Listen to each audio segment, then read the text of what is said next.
Welcome, Ultimate fans, to UltiWorld's live streaming coverage of the 2019 USA Ultimate Pro Championships, coming to you from just outside Philadelphia. Men's division quarterfinal here between Minneapolis Sub Zero and Washington, D.C. Truck Stop. Getting set to start. I'm Keith Rayner, joined in the booth by Lindsay McKenna. Lindsay, these are two teams that have seen each other before and both have aspirations of moving further in this tournament. What do you expect to see in this matchup? Yeah, I mean, I talked to both coaches before this matchup and discussed their game at US Open and how Truck was down, and then they brought it back in the second half. So we're looking to a nice, close game today. Truck had some struggles yesterday, took a loss to Pony as well as Machine. They are looking to rebound a little bit after yesterday's performance, and we'll find out if they're able to put it together a little bit. And there were some struggles offensively and keeping their tone in the second half. Came back in that Machine matchup, but could not complete that comeback with a victory.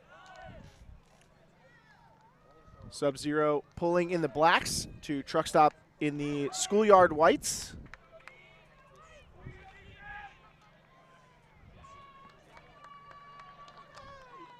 We've had beautiful weather this weekend. It's been phenomenal. I am very thankful for that. Yeah. Can only hope it maintains through today and briefly into tomorrow. So we are underway. First pull going up from Cody Wood. Fielded by Ted Seither. Seither missed some of yesterday's action with, I believe, a hand injury. Deep pull has Truck Stop pinned in their end zone. Handlers hoping to work it out. That dangerous position. Nate Pryor up ahead to Tyler Monroe. Seither underneath again. Truck looking comfortable, pumping some deep fakes, mostly staying with the unders in the reset space. Pryor gets up the line in a power position. Continuing to just move directly up that open side sideline. Then Rowan McDonald towards Monroe in the back of the end zone. Truck opens with a hold all up that open side. McDonald to Monroe. And that was really nice defense from Sub Zero. You see them forcing the disc all onto that sideline, which is a difficult offense to run, you know? Like, no one ever really wants to be stuck on that sideline, and a deep shot goes up, and of course, Rowan McDonald's going to come down with it. Yeah, they did not seem to be too concerned with the fact that they played most of that point in about a 10-yard box, pinned to that sideline, and comfortably just advanced the disc, stayed patient. So we see McDonald, of course, the star of this team, at the point where we're really just calling him by one name, Rowan. Yeah. And McDonald is one of our players to watch here from Truck Stop. First team all-club selection last year, as well as the Offensive Player of the Year, and has a YouTube channel where he does a lot of ultimate instructional videos, building up the subscriber base. He's quite the promoter. But there are a few players in the game who are going to be able to teach you more. Rowan's become a really great thinker as well as a great athlete on the field. So we'll get a look at the Sub Zero offense, which has been paced by Ryan Osgar this year.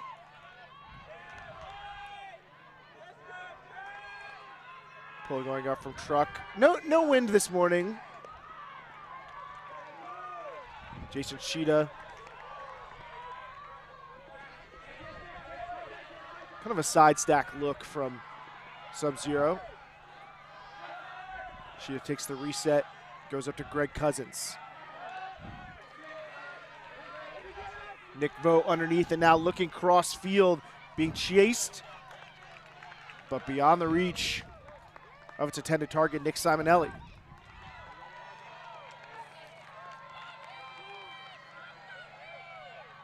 Quick turn for Sub. Simonelli, really no chance at that crossfield throw. It's tough. Truck Stop getting their first look at a break chance. Troy Holland underneath. Looking at a matchup defense. Truck trying to get past that matchup by attacking the break side. Cochran comes across to Rico Johnson. Now back into the hands of Nikki Spiva. A lot of contact in the reset space between Holland and Sheeta.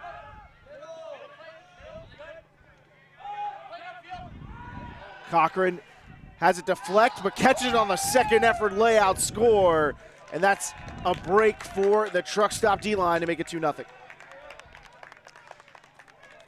Chance Cochran this summer was competing with the U24 national men's team where they won gold. And he was just a stalwart force just as he is for Truck. That was a phenomenal grab by him in the end zone. Cochran, a real hard worker downfield, but has really developed the skills, and I believe actually matching up on that point with his old teammate from Tulane, Greg Cousins. As he catches the second effort score. On those resets, we noticed a little bit of physicality, like you mentioned, and Daryl Stanley earlier was talking about how Sub Zero is actually one of his favorite competitors to play against, just because they say the teams are friends and they always have a really comfortable relationship on and off the field. Like we see people just like high-fiving over here. It's really cool to see, and it's really cool to see just equal matchups out there.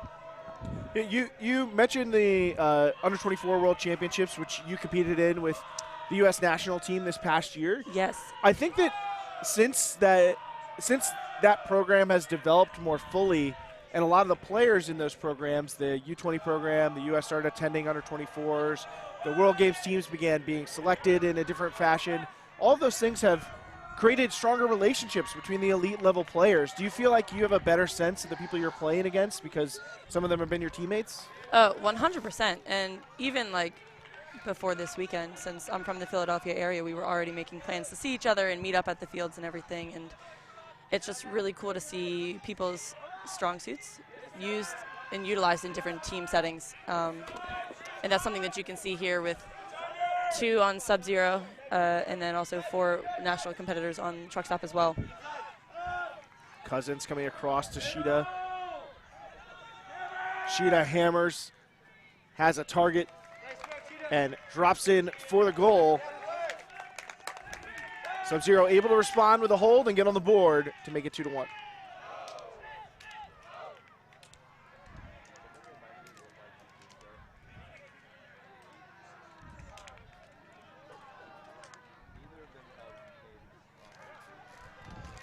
Sub able to move the disc downfield, again attacking the break side, this time opened by Sheeta to start.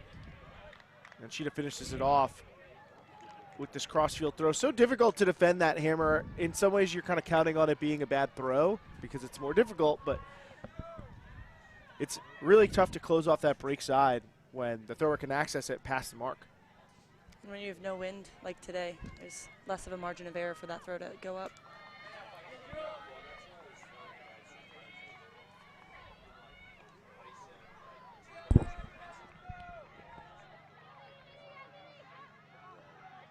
Subs D-line looking over their assignments. Coach Talis Boyd. And we see Truck, Joe Freund, Seither back with the line. Christian Boxley, both of those guys were We have competing. Three out there. Young truck stop team.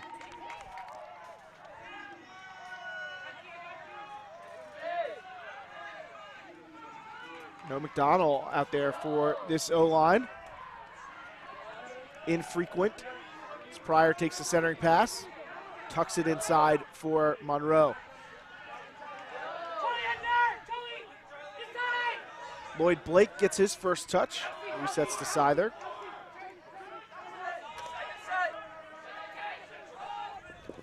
Blake catches it under pressure. Gets it off the sideline back to Pryor. Stoppage in play. Pryor brings it in, checked by Tristan Vandemortel of Sub Zero. And Schaffner takes a shot, tries to make the catch. I think we may see an uncontested foul by Cody Wood. Let's go, Cody.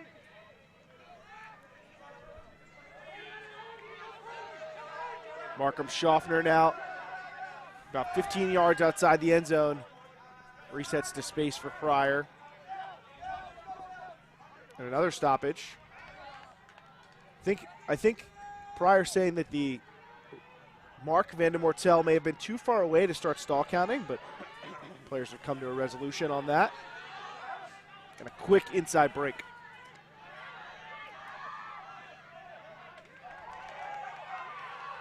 Freund back to Seither, and Seither skip passes to what would have happened had the contact not occurred, especially when it's like often legs getting tangled. Yep. But it does look like Boxley's going to decline to contest the foul. So it'll be McCutcheon's disc on the goal line. Sub-Zero chance to break back. A little shimmy from Vandemortel, and then he finishes it off into the end zone for Cole Jurek. And just like that, we're back on serve. Sub breaks back to make it 2-2. Both these teams seem to be throwing a matchup defense, and they're doing a pretty nice job. They're forcing tight throws, things that can easily be turns, but also make really nice goals in the end zone. I'm excited to see if anyone decides to throw anything else.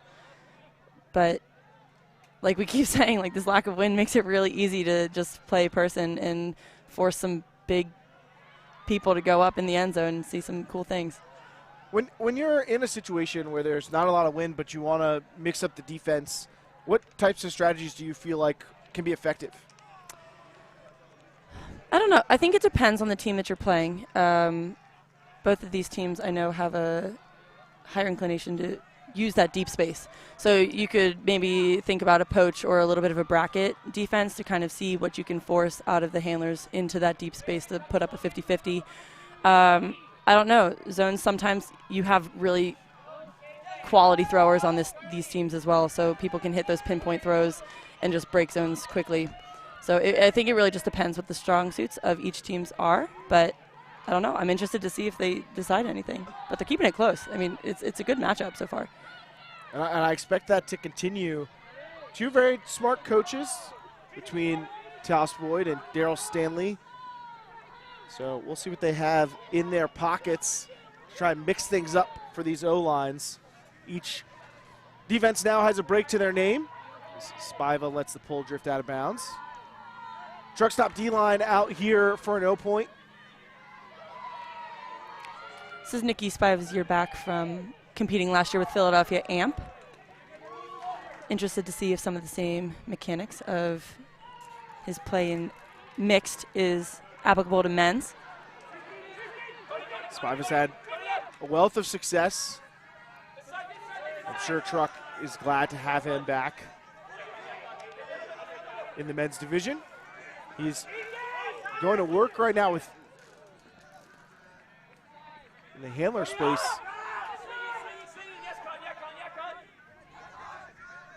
Around break for Christian Johnson, one of the other new additions to this truck stop team, and then Spiva comes under and hits Cochran. But Cochran rushes the bump pass to Johnson. And the D-line can't get it done to start, but now back on defense.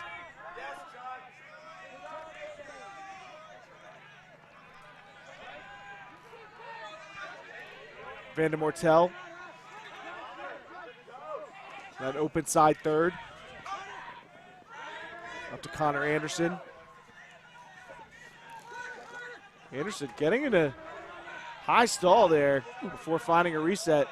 Cody Wood goes up to bring in the reset, and he's knocked down by the defender.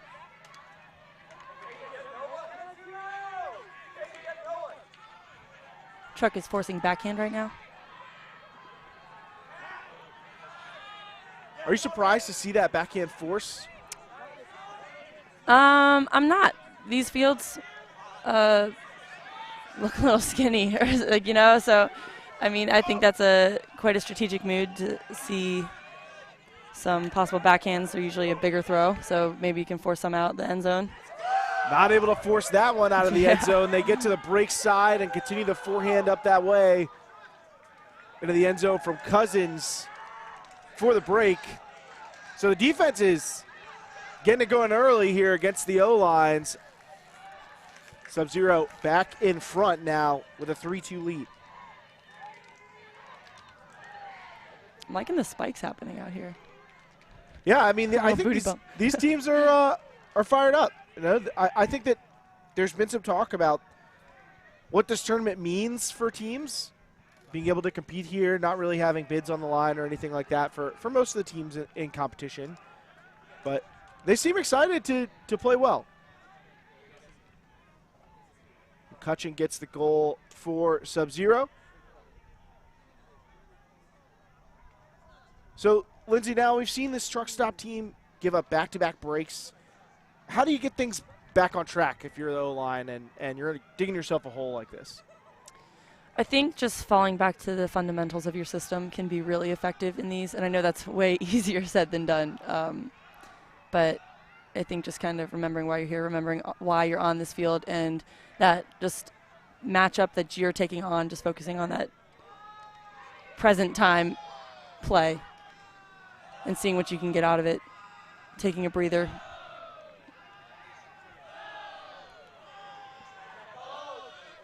Pull going up.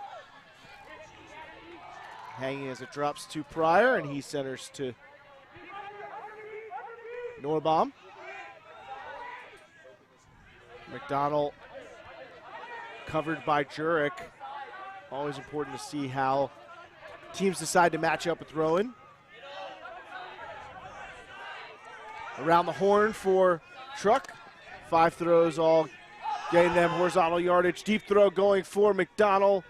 And Rowan trying to get it in before he runs out of space, and does. Schaffner slips on the huck, but doesn't matter. Slips it into the end zone for McDonald. That was definitely a close one. Had a couple toe drags on that point. Donald, someone you trust to make a play on the line. These star of this truck stop team, of course, making some highlight reels when he tried that little back foot toe in at the U.S. Open. He looked confident when he came down that he had gotten it in, and no question there from Jurek, so truck stop gets to walk off with the hold, get the defense back on the field.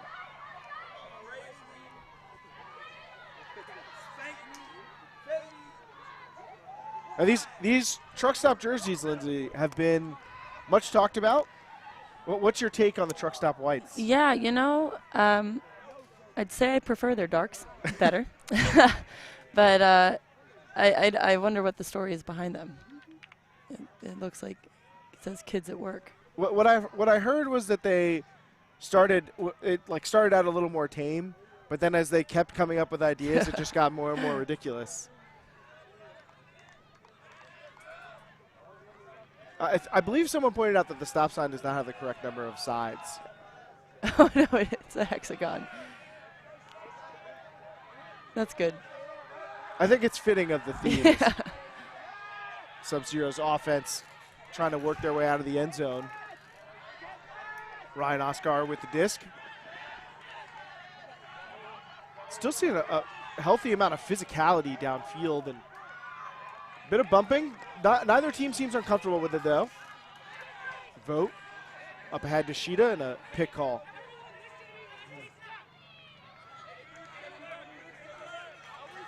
A little bunched up now, Sub-Zero in the middle of the field.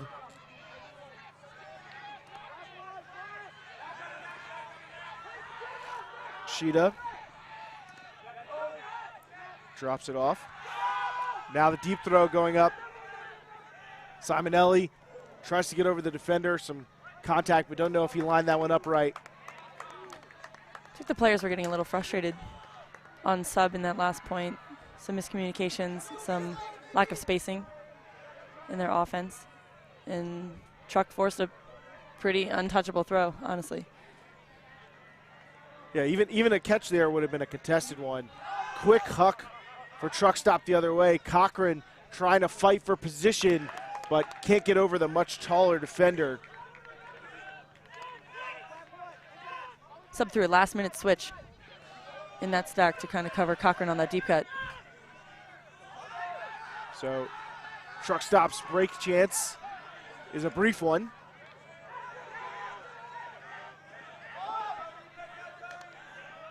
Vote uncontested in the reset space.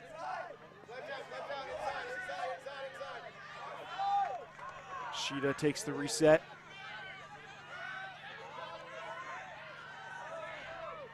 And then takes the free pass to Simonelli on the open side. Truck stop's defense clamping downfield as Sub-Zero handlers are forced to work it amongst one another with small passes, losing yardage. But Tony Paletto gets up the line there. Shida follows suit.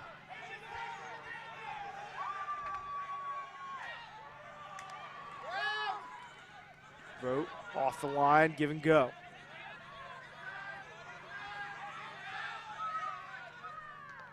Shida floating one to the break side as a pick call happens. And again, you can see that Sub-Zero stack very condensed. I think that's going to incur a lot of picks when the cutters are so close to each other. Looks like Jason Shida is the marshal of this point right now. He's literally every other throw, the disc is going back to him. Very smooth thrower. I mean, he's not a big guy, but still has a lot of craft in getting off those around throws, has great touch, really float the disc well. He's going to be a tough matchup for Truck Stop, right now being covered by David Shields as the players finish their positioning. Shida checks it in, dumps it to Simonelli. Hess takes a bit at that one.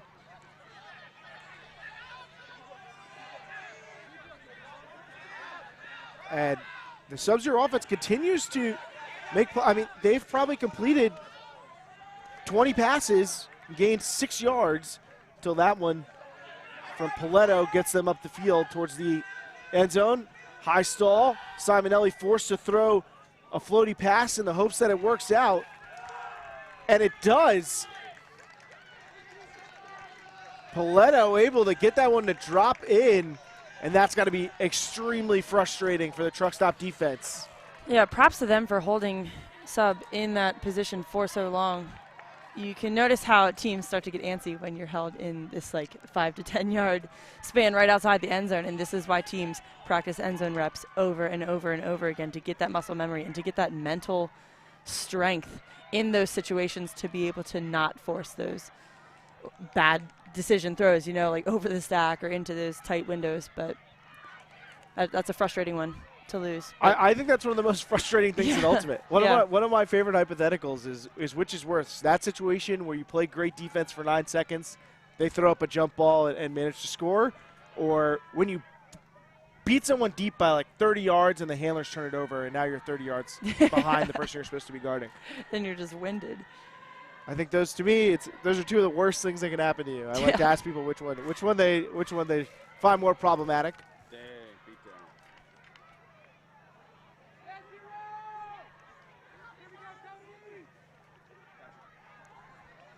So Sub-Zero with a 4-3 lead after that stall line catch. They've scored 4 of the last 5 right now after that 3-goal run. Side stack from Truck. They flood to free up Blake.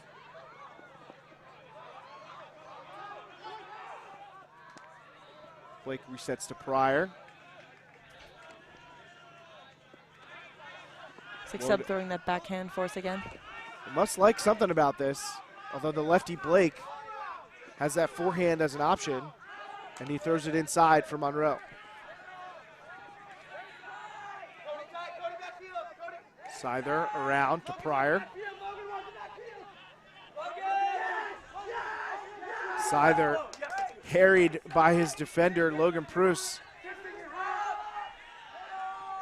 Some really nice dump defense by Sub right now. And you could sense that they feel that pressure they're applying. Truck trying to withstand as they go around to Pryor.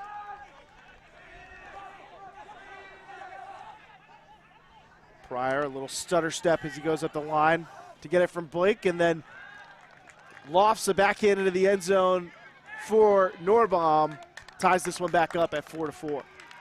Truck made some really nice progress up the field with that. They just hit under after under after under, and then really showed some nice patience towards the end zone. A nice step-out throw.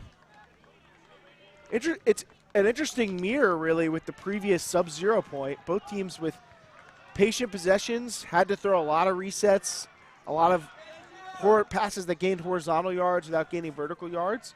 And maybe it was a little bit different stylistically, but both teams able to get a hold out of that strategy. I'm interested to see, earlier in the game there was a lot of resets, like around resets being thrown that were just not super contested. And it really aided the flow of offense for both teams. So I'm interested to see if coaches are making any adjustments to that. We mentioned that backhand force that Sub-Zero's been using. I think one of the advantages, even in matchup, of going to that backhand force is that a lot of people are more comfortable throwing that around backhand than they are the around forehand. So you're forcing people to throw the tougher break throw, although you do give up that inside backhand that people are so comfortable with. Yeah. Neutralize the offhand backhand a little bit. It's a chess match. It's like you said, it's all about aligning with personnel and your opponent's strengths. Jason Sheeta takes the pull and starts to Josh Klein. Simonelli in the middle. Sub-Zero transitioning out of the kind of split stack into the vertical and immediately get a deep look for Cousins on that back shoulder. Oscar delivering that to Cousins for a quick hold that gives Sub-Zero a 5-4 lead. That's like one of the toughest throws to defend as Darico Johnson in there. It's just that angle and you're running and you can't really stop to pivot, to turn, to jump, to get that D. It's a smart throw, but tough to defend. And Johnson did a great job even getting it that close. I mean, that's a break side throw. He's clearly sees that it's coming, but just so difficult to get back into position. Yeah. Got to get help at the point of attack on the mark. Can't give up a wide open backhand in that back cone like that. Certainly not from Oscar of all people. Yeah. So this one has continued to be pretty back and forth. Aside from that couple of breaks, we've just had teams very competitive. All these points have felt pretty contested. Neither defense has looked overwhelmed. Neither has either offense. No. These two teams in the quarterfinal round. So the winner can advance to semifinals. The men's division with a different number of teams than the mixed and women's divisions. Only 8 men's teams. So all 8 teams made it to the bracket. While in the mixed and women's divisions, they're still finishing out pool play. And 6 teams will advance into the bracket. Do you think that was just space-wise? I think they intended to have 10 teams. And then through some machinations, were not enough teams to fill out, or there were not enough teams that they wanted to fill out those final 2 spaces. And so rather than extend to teams they felt like maybe of lower quality, lower competitiveness with this field, they've kept it to 8. A couple of teams are missing from this tournament, such as San Francisco Revolver and Seattle Sockeye most notably, but Condors could probably compete with this level. Those teams all competing at a unsanctioned Labor Day tournament, or excuse me, sanctioned tournament, but just a recreational tournament. Does not count for the regular season rankings. For all teams besides the teams at this tournament, the regular season has completed. But rankings can still be altered. Correct. For those teams that are done competing. And we will talk about that because yes. I'm sure you have many thoughts. Oh, yes. Markov Schaffner air bounces a backhand up the line, and Boxley continues to Monroe with a stylish and long-range spike. I don't really understand how that happened. He kindly goes to retrieve it. I'm excited to get another look at that because I really don't know how he just did whatever that was.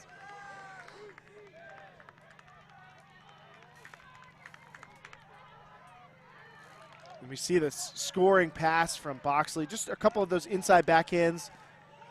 And he kind of just, bounced. yeah, snaps his wrist and this comes hard off the ground. But we talked about how that's a risk when you're going to that backhand force, is give up that inside backhand break and truck stop attacking that lane. It's a very small window. Has to be a perfect throw to get in there. Boxley did a nice job with that.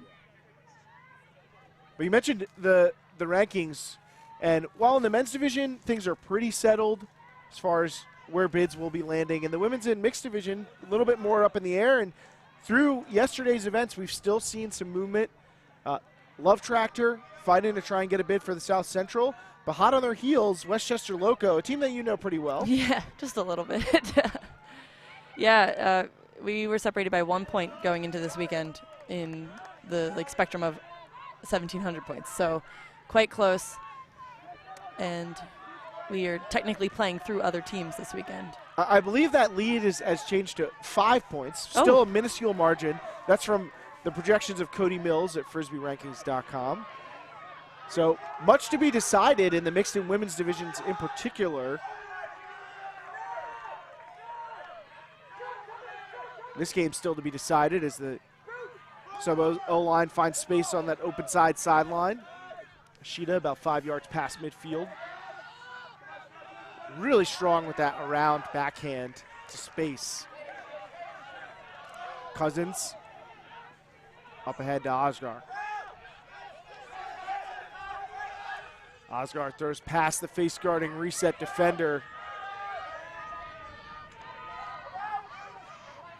And now looking for that hammer again. This time, not from Sheeta, but just as successful as it was. And another score for sub with that hammer. Those breakside hammers are very hard to defend. Also when they're perfectly placed like that. Yeah, not only perfectly placed, but it's also clear wide that the open. cutter was looking for it. Yeah. I mean, you can see off the back of the stack, little S cut towards the back cone, knows that hammer's going to go up, drops in, giving Sub Zero that 6-5 lead.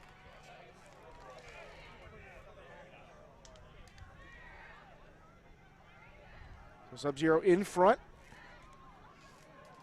trying to hold on to that narrow edge they've held for most of this game against Truck Stop. The winner of this game will face the winner of New York Pony and Pittsburgh Temper in the semifinals.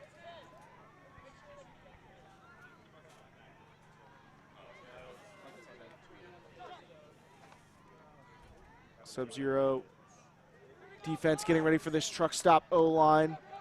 Seen a couple different pieces, particularly downfield, rotating through the Truck O-line. But at this point in the season, I imagine most of these teams have their personnel pretty much figured out. Who's going to be on offense, who's going to be on defense. As the pull goes up.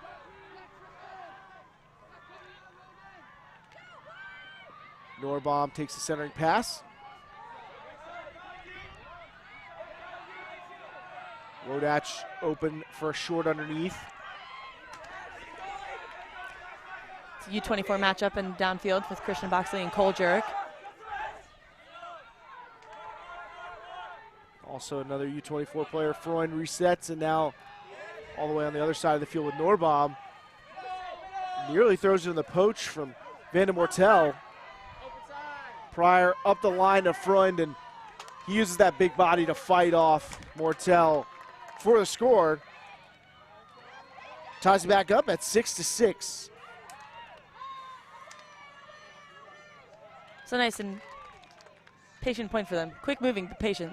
Good decisions were made by Truck. Moving quick, but not in a hurry. You know? Yeah. Not looking rushed. Freund has been a nice addition to this O-line. We mentioned Spiva coming over from the mixed division. Freund doing so as well after playing with Space Heater last year. Him and Ted Seither both came over from space. Landed from space. Yeah. From outer space. Seither still competing with Oregon in the college division. Freund wrapping up with Virginia Tech.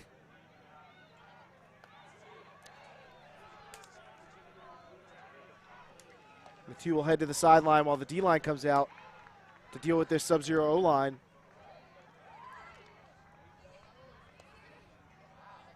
And we'll see if maybe they try and go to the backhand. It's a lot harder to throw that backside hammer when you're forcing towards where that hammer goes. Maybe Truck will try to neutralize the hammer by switching the mark as well. Spiva with a high pull. See if it even stays in bounds. Fails to do so, so great field position for Klein and the Sub-Zero offense. It's practically right at midfield.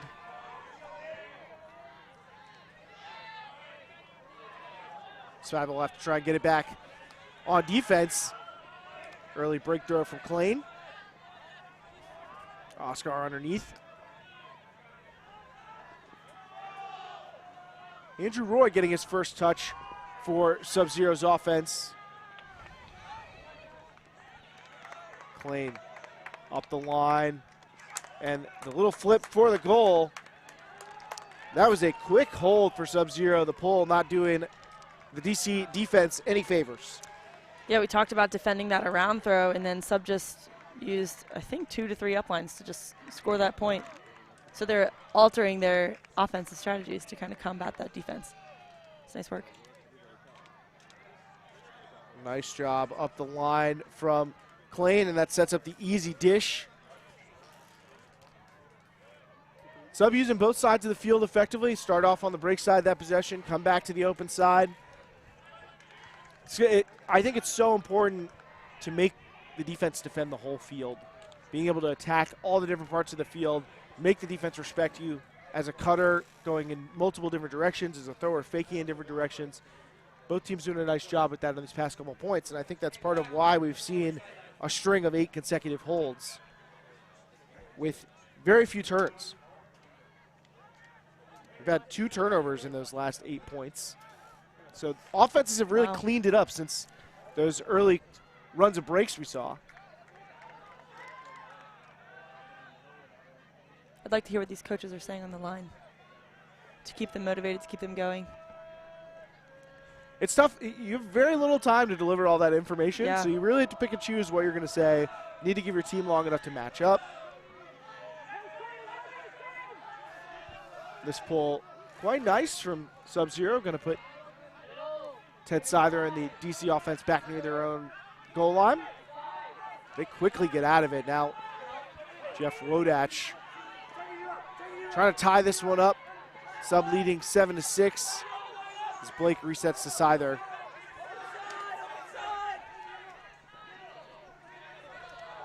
Handler's really doing a lot of the work right now for Truck. McDonald around for Pryor. Some really nice defense from Sub right now. Yeah, Forcing tight throws again, but I mean, Truck did a nice job taking advantage of that space. Open side. Cole Jurek really applying some pressure to Tyler Monroe as he tried to kind of isolate for a scoring throw. Did a great job defending the throw he was covering, but then a quick dish changed the angle and he was out of position. Quick continue for a Monroe goal that tied up at 7-7.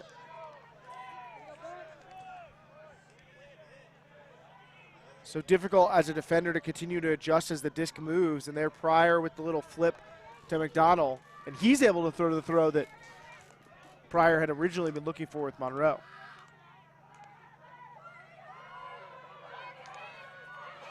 And I feel like over the past few years, the concept of orbiting has really been popularized, although you may hear it under different terminology as a defender.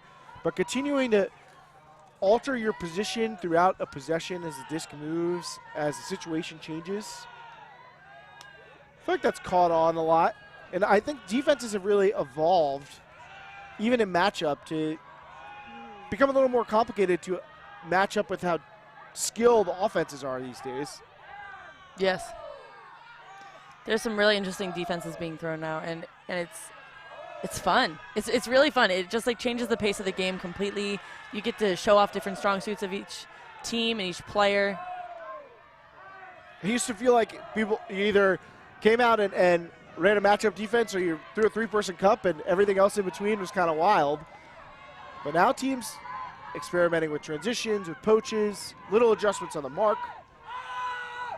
DC may need an adjustment to slow down this Truck O-line as another one of those backhands from the opposite sideline quickly gets to the end zone. Simonelli hits Osgar for the goal that takes us to half. And that was quick. It was a beautiful IO backhand into the end zone. Very nice score for Sub Zero to take control as we go into the halftime on another hold. The Huck makes it 8-7 Minneapolis as the teams take a break.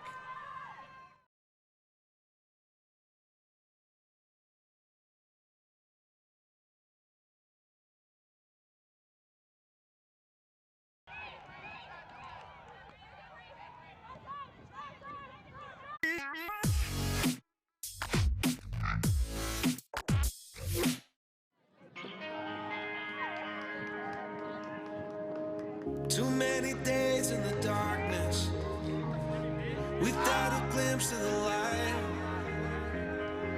Running tired and broken and scared, but I swear I'll never give up the fight. I see you broken and beat, head pulled down over your eyes. Every part of you wants to surrender, darling, you were meant to survive. With every step, we are born again. Open your heart, spend less time in your head. With every step, we are born again. Open your heart, spend less time in your head.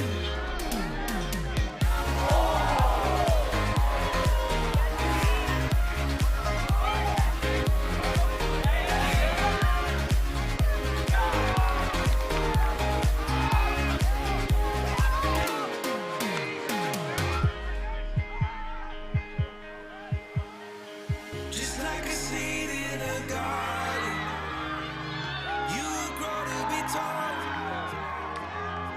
staring out over miles of land. And we're back, folks, for the second half of this men's quarterfinal matchup from the USA Ultimate Pro Championships, just outside of Philadelphia, Pennsylvania. Sub Zero with an 8-7 lead, receiving from Truck Stop. Offenses have been on a roll. Keith Rayner joined by Lindsey McKenna. And Jason Cheetah joined in the backfield by Josh Klain. We've got a different defensive look a little bit from Truck. Some junk downfield. Trying to mix things up.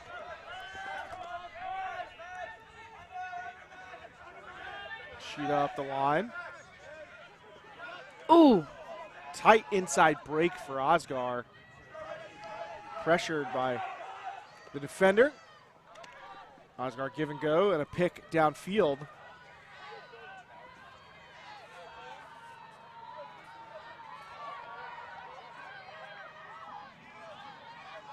It looks like Truck's poaching in that lane to kind of force those tight throws with the handler movement. Get a good look at a block there, but have not been able to stop Sub Zero so far. Hess stays on his feet. Sideline reacts. Looking for that block. Truck just trying to disrupt the rhythm. Charles Weinberg takes the reset. It's a nice switch by Truck. Weinberg looking to reset it himself. Sheeta's just so reliable back there. And around from Sheeta, beautiful. Over to Cousins and another stoppage.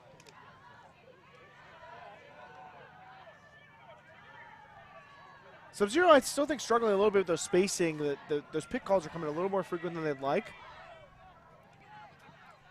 That just really flows off the or throws off the flow. Ooh, another nice bid. Miner trying his best, but not able to deny Sheeta. Cousins able to get that around past the mark, and 2-goal lead for Sub Zero, their largest of the game. They're up 9-7. In that last point, you noticed a lot of defensive bids occurring, and many times when you reach this higher level, it's almost like you have to make that decision in your mind, like, am I going to be able to make this play, or is it just going to be too close? Because a lot of times if you make that bid and don't get it, you don't have a mark on your thrower, you just are out of position, and sometimes teams can just really take advantage of not having a mark for a couple seconds and get those quick throws off, and it throws off the entire defensive look. Absolutely. I think a lot of players, when they first start playing at a higher level, when they move from, you know, a mid or novice level ultimate where bidding is so heavily encouraged, it's something people want to see. They're a little willing to take on more risk than I would like as a coach, because it's so important to defend at the point of attack to be able to get that mark on. And if you're on the ground, you can't mark. Yes, it's that same discussion where you see a lot more dangerous plays happening in the leagues and the recreational lower level stuff. And while that may seem more exciting, it's more dangerous, especially competing under WIFDIF this past summer. The whole contact rules are completely different, and you really got to protect yourself and your teammates and the other players you're playing against. Fortunately, we've been able to steer clear for most of this tournament, as far as I've been able to see, any super dangerous plays, even though we have some pretty dangerous players, though in a different sense. Scyther able to get up the line. McDonald button hooks under. Freund dances free for the deep throw from Rowan, and a great block. Sub Zero able to get there. Cole Jurek, U24 matchup again. Jurek coming up with an emphatic block. And getting a turn, our first turn in quite some time. Quick huck from Sub Zero, looking for Jurek. Full field. Jurek gets the bookend. Sub Zero gets the break. They're up 10-7. That's nice. That is just a classic bookends. It's really nice to ride that emotion once you get that incredible layout D. Your heart's pounding, you're just pumped so much, and then you just run deep, and that was a perfect throw too. Cole Jurek, the man they call Beef. And that's grade A right there. Look at that block. Just enough to knock it away from Freund. Full commitment. That's a bid that's worth the risk. Yes, 100%. And Vander Mortel dials up a bomb of a backhand, and Jurek chases it down. It's a full field huck. It's beautiful. That pushes the lead out to 3. 10-7. Sub Zero up, and Truck suddenly is in trouble.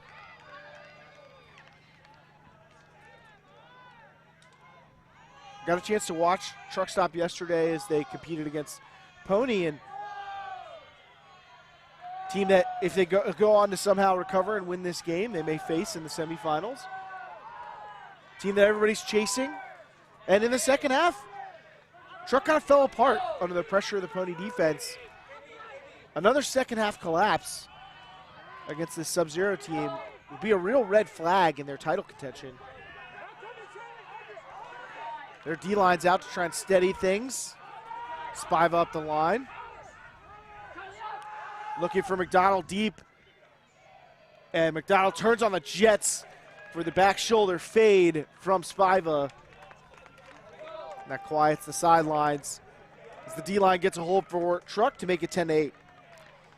This is a similar situation that Truck and Sub were in at US Open. When Truck was down a few points, and then after halftime, they turned it up and ended up winning the game. It was a close game. I believe the score was 15-12. So we'll see if they can pull that out again here at Pro Champs. Oh my God. Both teams starting to really explore that deep space effectively. I know you're a player who really likes to put up a couple shots. High risk, high reward is what I like to call it. I believe the exact quote you gave me before we started the broadcast was, "I have the green light." Yeah. You're not supposed to tell people that. Is that a standing order when you sign up with another team under recruiter? You'd be like, "Yeah, I can only come to play if I get the green light." Honestly, it's nice. I don't know if I'd go or I don't have it, but it helps. yeah. It helps to be good at throwing those green line throws. Yes. You know? We've seen plenty of good throws. I think that Tristan Van der Mortel probably has the green light. If he didn't before that full field huck, Coach Taos Boyd needs to give it to him. I'd give it to him. Absolutely. Spiva with the pull.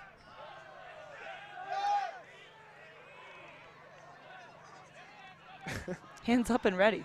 Tony Paletto kind of wiggling his fingers as he coaxed the pull towards his hands. Little lightheartedness despite the level of competition we see. Pick call. And Sub has been kind of utilizing this split stack where they open the fields, the middle of the field's really open. Usually have two cutters on each side, or maybe three on one side and one on the other. And then cycling into a vertical stack as the possession progresses. Players still figuring out where they should be lined up. Simonelli discussing with Johnson. Someone on the sideline says, "Yeah, so are you sending it to us?" Yes. Yeah, that is a pick. It's going back. As you hear a pick called there, someone on the sideline yells to Johnson, "Rico, we don't have time for this." They're trying to make a comeback, and the soft cap against them. Simonelli still gets the under. And high throw intercepted. Spiva with a chance to pilot a break here. Johnson dishes and pulled out of the air. Nate Castine comes down with the goal. Truck stop breaks back within 1, 10-9. I think you can give that point to Johnson for his really nice mark on that around. He forced a high release, bladey around throw that was put up to a 50-50, and Truck came down with it. Quick movement led to the score. Just a bit of an air bounce on that backhand. Johnson on the mark, able to force it wide and pops into the air. And Truck scores the other way. Christian Johnson getting the assist.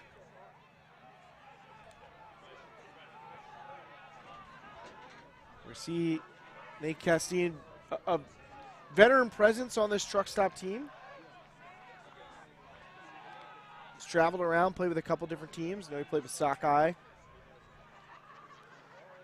Has struggled to stay healthy throughout his career, but has had some real high heights. They're getting to some heights to pull in that one for the score.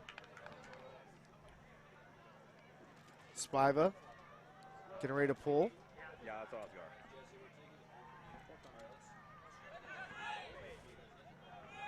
Subs offense needing to respond. Klain takes the centering pass.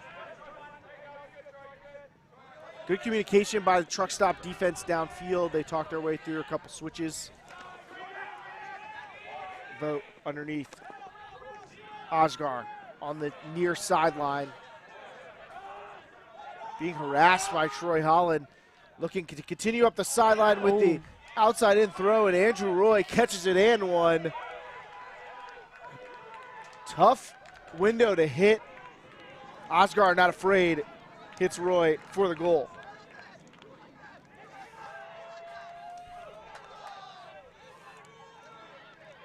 I think the players that are watching this game right now can kind of take note of the really effective bodying strategies that we're seeing. Both teams are doing a really nice job at reading the disc and getting into position early and then holding their space. USAU allows that to kind of, once you're in a space, you're allowed to take it and work for that 50-50. He kind of fell into his player, but it was an effective strategy. Andrew Roy able to fight off the defender to catch that Osgar pass. Osgar's been a big part of Sub Zero's success this season. Won a college championship back with Minnesota Grey Duck, one of the feeder programs for this Sub-Zero team. He's a data scientist. He's stacking up some data. He's already got 2 assists and a goal in this one. Wouldn't be surprised to see him to continue to add to that stat sheet. I think 3 data points he could probably handle. I think that's probably within his capabilities.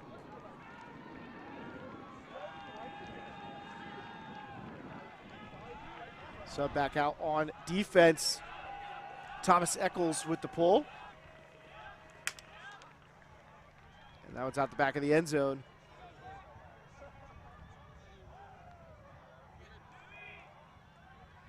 Pryor walking it up to the brick mark. Truck setting up a side stack. Yeah, Minneapolis taking this time to try and figure out how they want to defend this side stack and their spacing.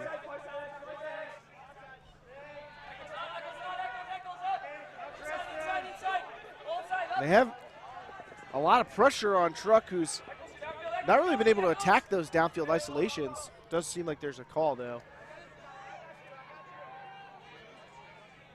It's uncontested by Jurek as players reposition.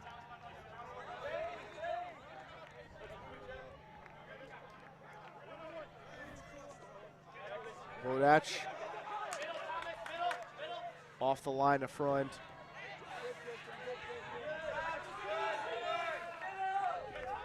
Reset. Deep stack downfield for Truck.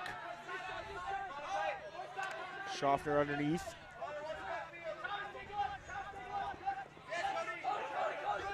Schaffner around to Pryor.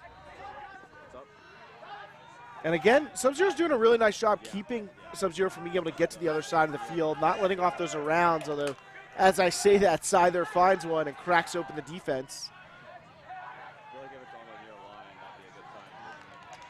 See a lot of the Truck players switching from handler positions to cutting positions, and a turnover. McDonald with a tough turnover to swallow there, trying to throw a kind of an OIO blade into that break side space and turfs it. Not the type of turnover you expect from Rowan.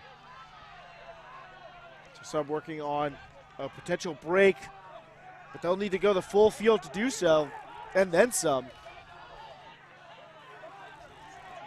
Jurek holding. Truck throwing a little bit of a junky zone look, it looks like. Yeah, really impressive that they were able to transition to this in such a small space. And very quickly, too.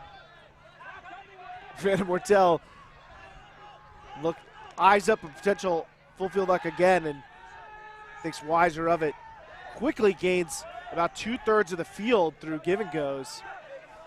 And Eccles has the dish. Once they were past the first layer of the defense, it was a jailbreak. Eccles up to Connor Anderson. Sub-Zero responds with a break of their own and pushes the lead back to 12-0. Well, we finally saw a different look for defense. And I think it worked for that first half of the field. It held the throws, it held the big throws, which they've been pretty successful with. But again, once you break through a zone, I mean, it's pretty easy sailing when you have such talent that both of these teams do. Nice job by Sub-Zero, pushing the lead back to 3. They're up 12-9 on DC Truck Stop.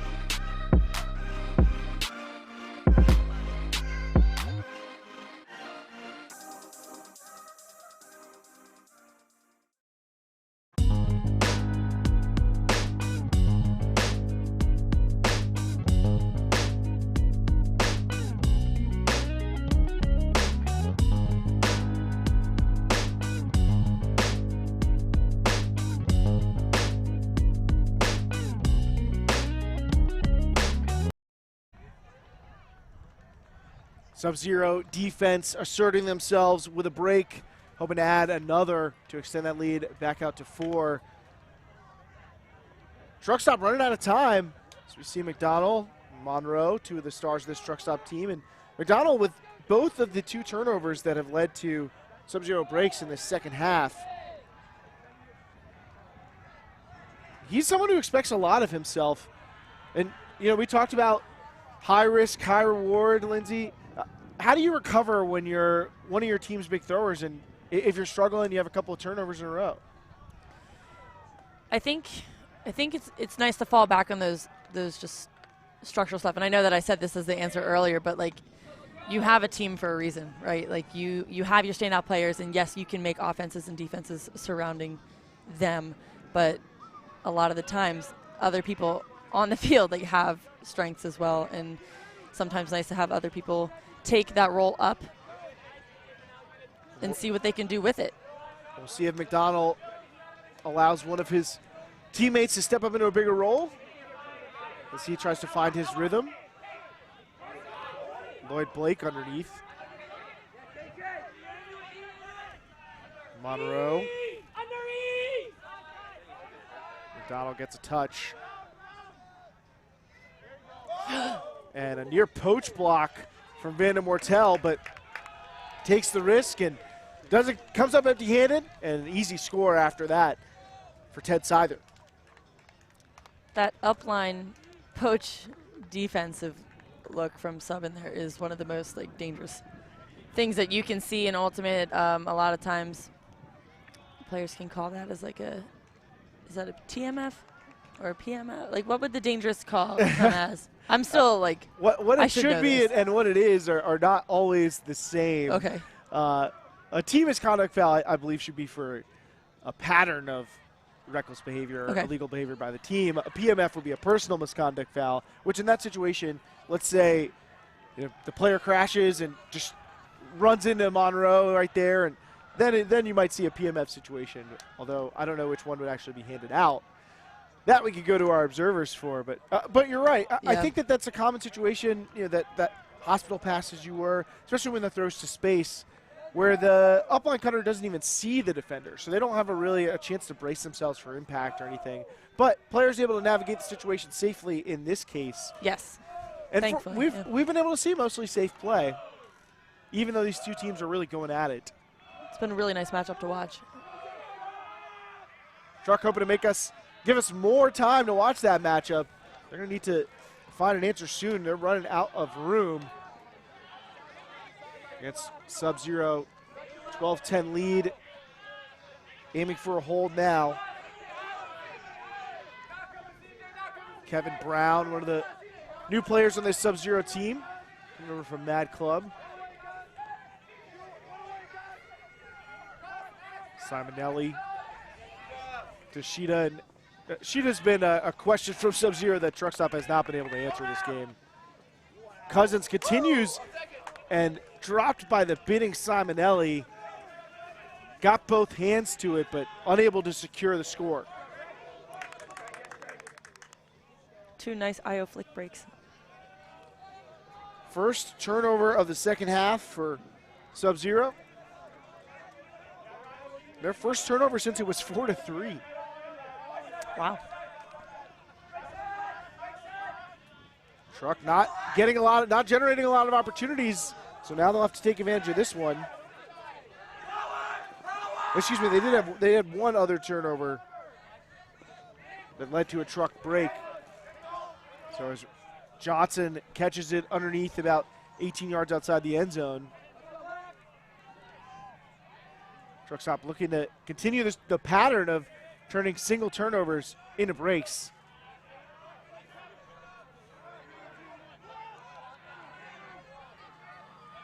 Johnson comes in and I think quickly calls a timeout. Wants to get organized for that break chance. It's a big one for Truck Stop. It's a smart position on the field to call a timeout.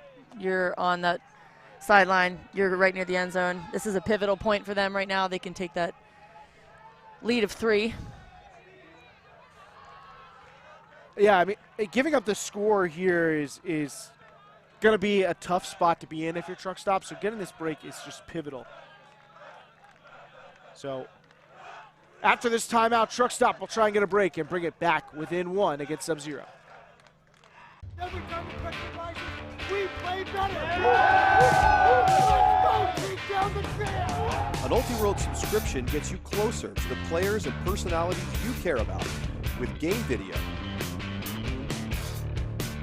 in-depth written and video analysis, He's going to take off deep, but what he does is very simple. documentary shorts, And we've played Brute Squad before, and it just feels a little bit harder to lose this year. and a whole lot more. To get your subscription or learn more, go to ultiworld.com/subscribe.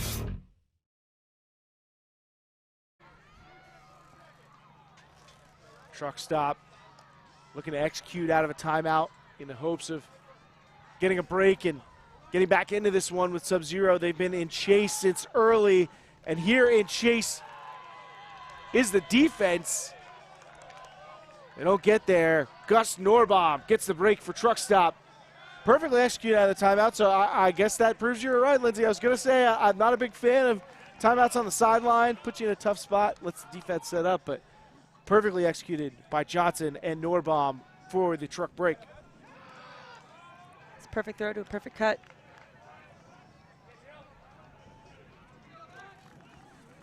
So back within 1. DC within spinning distance. They've been trailing since the 4th point of the game where they gave up 3 straight, make it 3-2. They've been trying to catch up. So far in the second half, though, points have only come in pairs. Every team is broken after holding.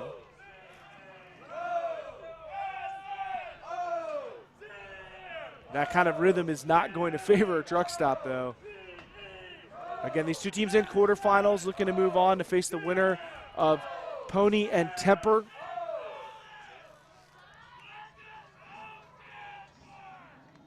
Here the sidelines turning up for these last couple points of this game. I definitely think there's a sense of urgency. Teams are sensing that near the end of this game, in this round, both teams want to be the one who gets a shot at the semifinals.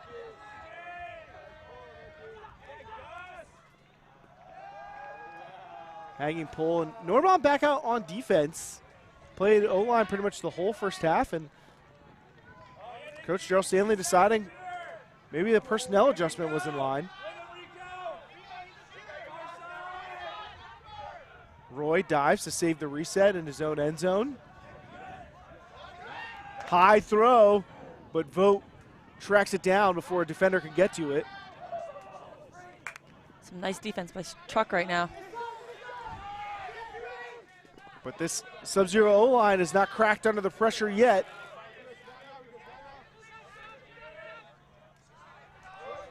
Weinberg holding, looking for options, and squeezes a high release forehand to an empty space in the reset space. And now another break chance for DC. Spiva just outside the end zone. And gotten back by Jason Cheetah. A golden opportunity for Truck Stop. Closed off. Both teams experiencing some short field turnovers.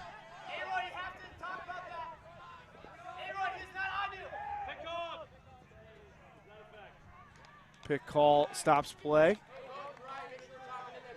Simonelli with the disc. And another timeout, this time from Sub-Zero. So both teams recognizing that they're in crunch time.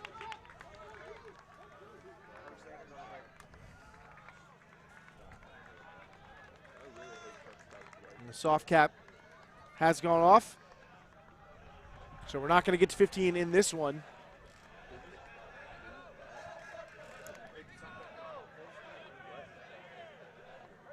Well, I guess it's still possible if Sub-Zero scores here, but given the pace of this game, it's so tight right now. Sub-Zero is, I think, singing Pirates of the Caribbean. Whatever it takes to fire them up, you know? Yeah. I hear some pirate calls coming from Sub Zero. Looking to steal a win away and a spot in the semifinals from this truck stop team.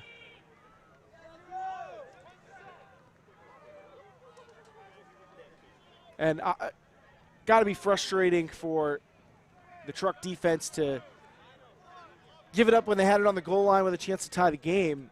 But they'll have to reset and get back into defensive mode to try and get the disc. Looks like Truck is forcing Sub deep and putting one of their defenders downfield to kind of combat those deep looks.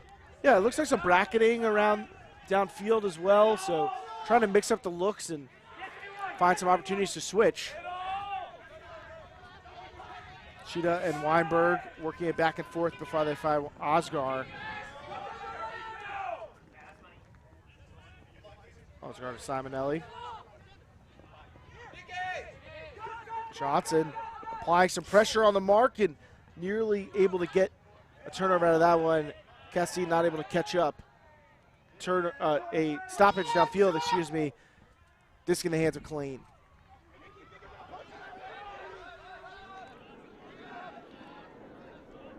Sheeta slips, but finds some room for that inside break to Osgar.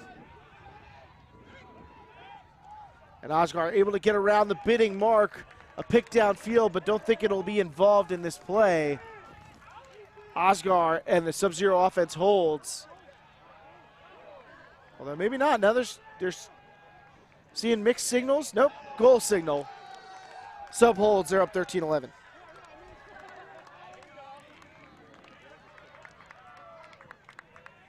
can see that Sub, like, looking at that field overall, as they move closer towards that end zone, it seems that they just compress and they are making it almost more difficult for themselves to get these points in, forcing these tight up the line low throws that you could make a lot easier by spreading out your offense. We'll see if Sub Zero makes any adjustments to their spacing. I think it's something that we've talked about a couple of different points in this game, but hasn't stopped them from getting a lead. They're up 13-11 in this game to 15 with the soft cap on. So truck stop running out of chances. Will that break chance they couldn't get come back to haunt them? O-line back out. Need of a hold.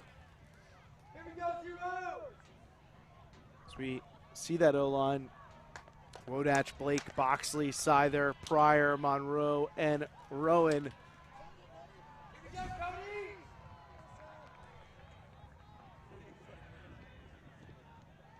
And interesting enough, we talked a little bit about Jurek when he had the big layout block, and he's also been kind of the quarterback of the defense. I've seen him doing a lot of communicating, directing traffic, telling players where to go as this pull drifts out of bounds.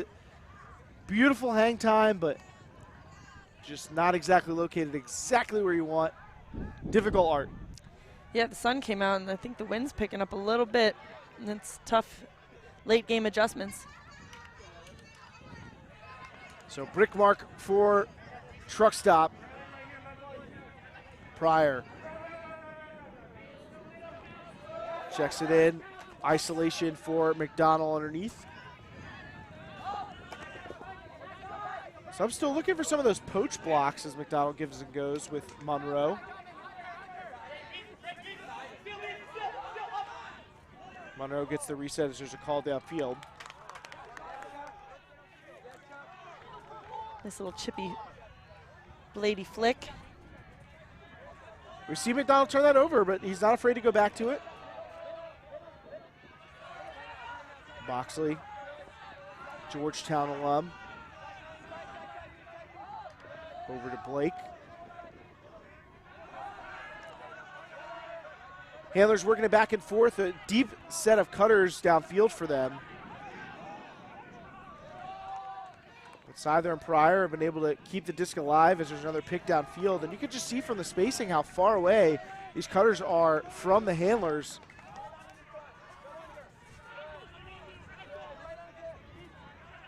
McDonald front stack ISO. Blake off the back. A lot of touches for Rowe in this point. He's staying very involved. He's everywhere. Pryor towards the end zone, outside in forehand, and gets there before the help defense does. Monroe with a fat spike. Tries to bury the disc. DC comes back within one. It's 13-12.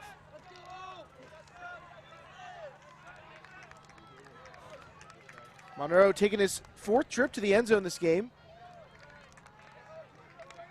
I really appreciate Truck Stop's use of pump fakes. I know it's a very minor thing that I guess people that aren't used to watching Frisbee, I guess, like wouldn't really recognize as such a powerful thing on the field, but that's just how you communicate with your cutters, and it really just helps create space, and without having to also talk to them, you can just do it all with the disc. I think they're doing a very nice job with clearing and making space. It's just a very good team-oriented offense. Using that non-verbal communication tactic, the hard, direct pump fake. I need you to clear out. Also effective when we've seen Sub Zero kind of praying for some poaches, using that hard fake to maybe draw them out. But it's going to be the defense that Truck Stop needs to dial in. They want to get back in front, trailing by 1. Blading pull, backstopped by Sheeta. And we're seeing the Truck Stop continue to try that junk defense, kind of a wall in the middle of the field. Deep defender helping out over the top.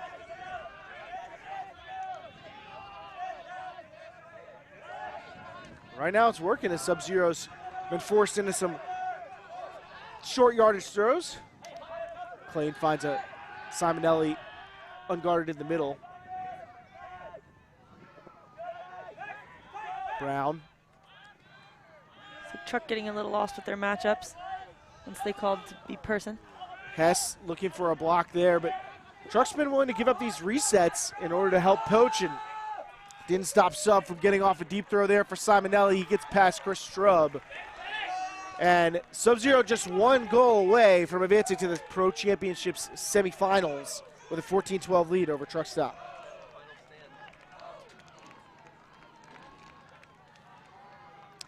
Again, it's this little communication errors from Truck when you go from a zone or a junky defense look and you go to a person matchup.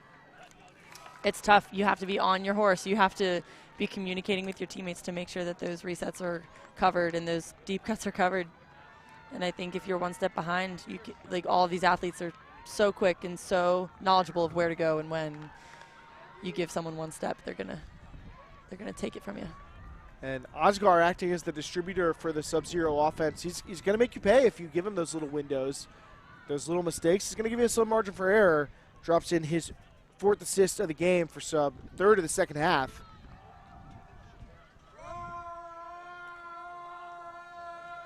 Truck's back against the wall now. Do you think we're seeing some universe lines out here right now? Not yet.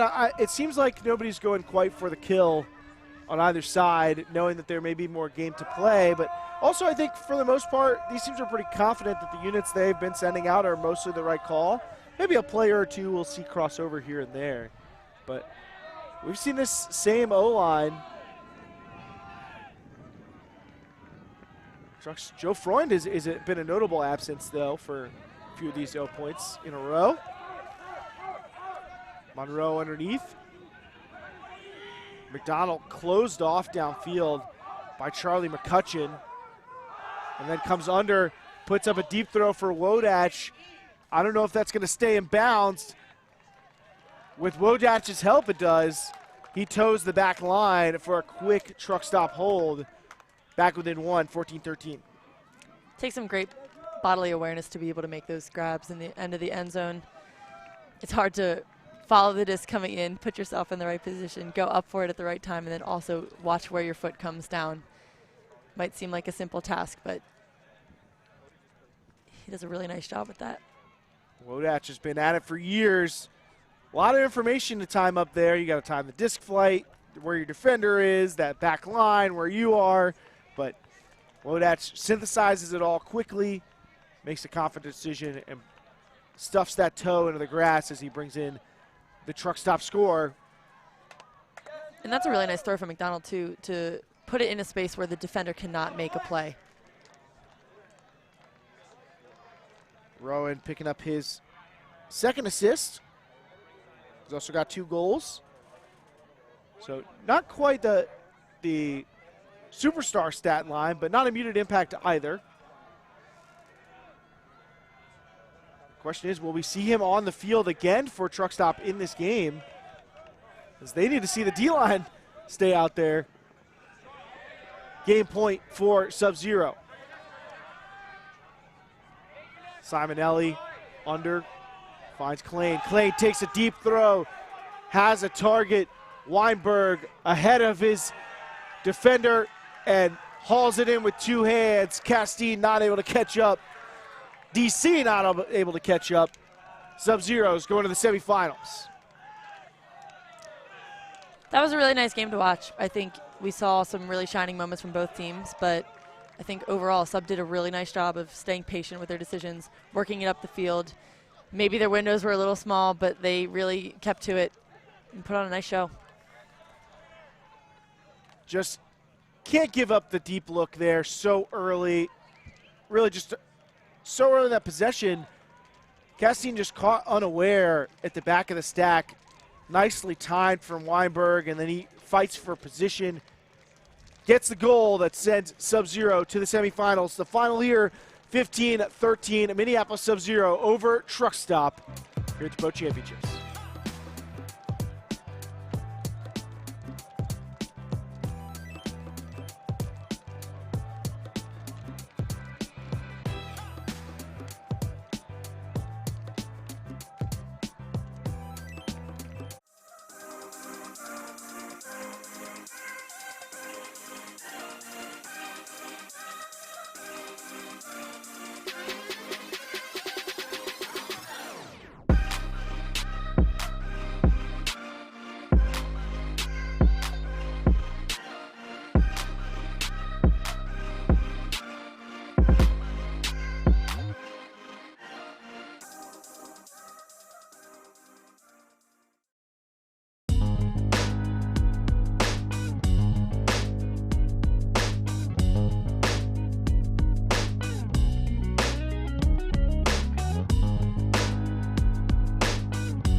Every time we touch the license, we play better. Let's go, take down the field. An Ultiworld subscription gets you closer to the players and personalities you care about with game video, in-depth written and video analysis, He's going to take off deep, but what he does is very simple. documentary shorts, And we've played Brute Squad before, and it just feels a little bit harder to lose this year. and a whole lot more. To get your subscription or learn more, go to ultiworld.com/subscribe.